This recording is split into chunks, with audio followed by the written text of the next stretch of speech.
Hey there, I was just working on a client's project here and, was doing something that I think you might find useful if you are trying to set up like some kind of internal navigation on a page.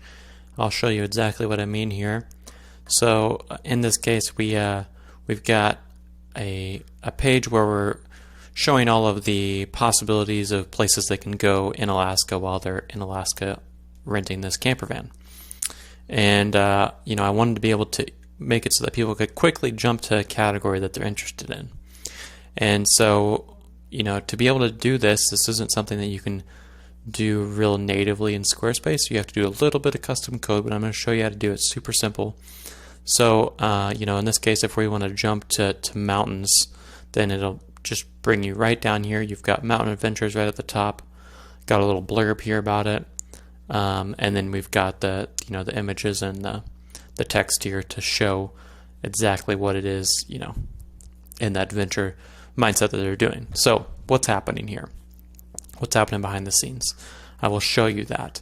Now, some of you may be saying, well, you still have to go all the way back up in order to, select a category again. Can you make it sticky at the top?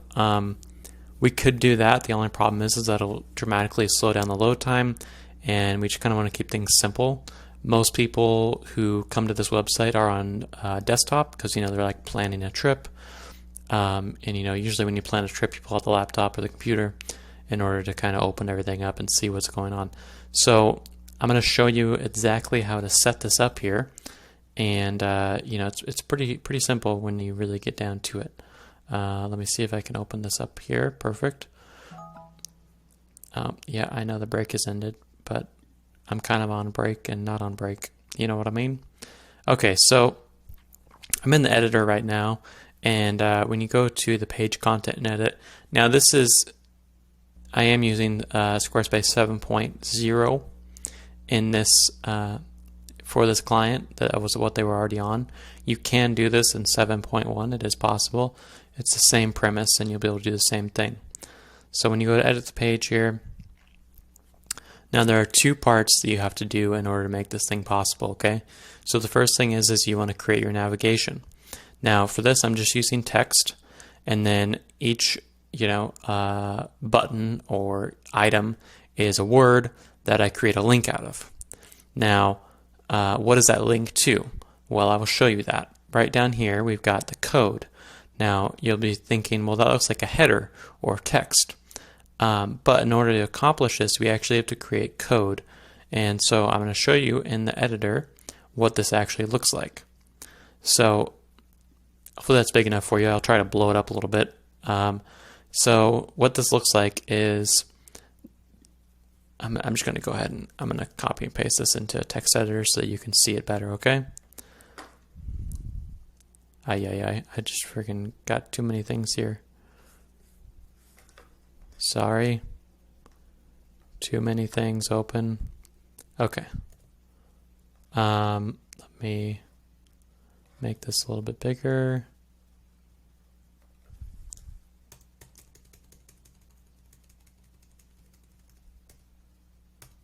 Okay, can you see that? Hopefully that's a little bit clearer now. Okay, so what do we have going on here? In the text editor, or the code editor, I've got an H2. You can use H3 if you'd like. You can use whatever you want. I'm going for a heading because that way it's easily definable.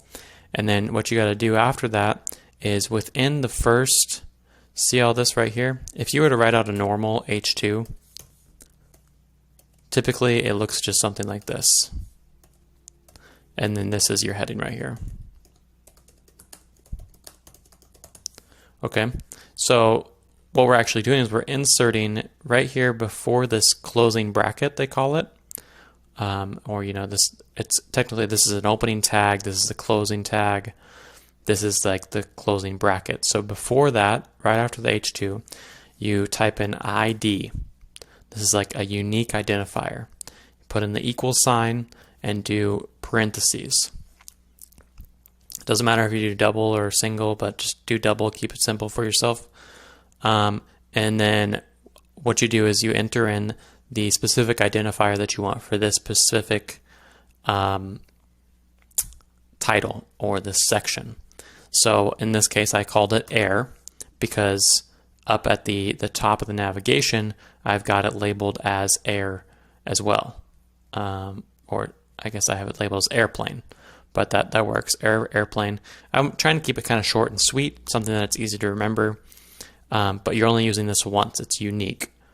And then in order to align this text, in order to kind of give it that center alignment and make it look right, you need to add this little bit of text right here, which is called a, so you basically, after you do your unique identifier, then you go ahead and type in style and equals parentheses, text, align, and then semicolon or colon, semicolon. I can't remember how it is. Colon. It's colon and then semicolon. Center, semicolon, and then space, and then you want to say padding, bottom. This is just for me to like clean up a little bit more. If you didn't add this padding bottom, colon, 0 pixels, semicolon, and then margin, and then space, margin, dash, bottom, colon, 0 pixels, and then close the parentheses. Make sure you close the parentheses and make sure you have this caret. I'm going to make it so that you can see a little bit of the syntax a little bit better here. So hopefully that makes it a little bit easier to read. Maybe it makes it harder, I don't know. So I kind of color coded it here just so that you can see.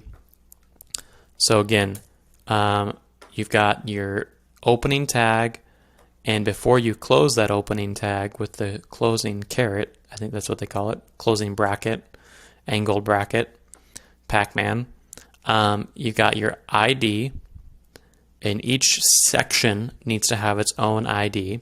Each section that you're linking to needs to have its own ID. And then style, text align center, padding bottom 0, margin bottom 0, close the bracket, type in your heading, and then close the tag. This is the closing tag. Make sure that you have this little slash right here. If you don't have the slash, it might screw things up. If you miss any of these carets, you're going to mess things up, okay? So that's what we enter here into the content of the code block. Now, recently what they've done here is made it kind of freaking annoying. So they made it so there's no save button. So you're like, well, what the heck? What do I do? You just click out of it. It's weird. I don't know. I don't understand it. So open the code, edit it, put it in there. And then once you're done, make sure this display source code is off. The mode is on HTML. Go ahead and close out of that. So now that you've got your section, you go up here to where you have your navigation. You highlight the word, and it should, come on. Sometimes it's finicky and doesn't pop this thing up. So you select it. You select the words or words that you want to be the navigation. Click on the link. And then here's where you do a pound symbol or a hashtag symbol, whatever you want to call it. And then you type in your unique identifier. So what that pound symbol does, it says, I'm looking for an ID. And you just type in air. And what that'll do is it'll make it so that it links down to this section right here. And then you just repeat that for all of your other links here. So if you hover over the links and you look down here at the bottom left of the screen, right down here below my face, you can see the link popping up, and it says, where it's going to. So I hope this is helpful. If you're trying to create some like internal navigation on a page, trying to make it so people can jump to a section, that's exactly what you do. You can use this in a lot of different instances. If you want a table of contents, so to speak, at the top of a blog post or a page, you can do the same thing.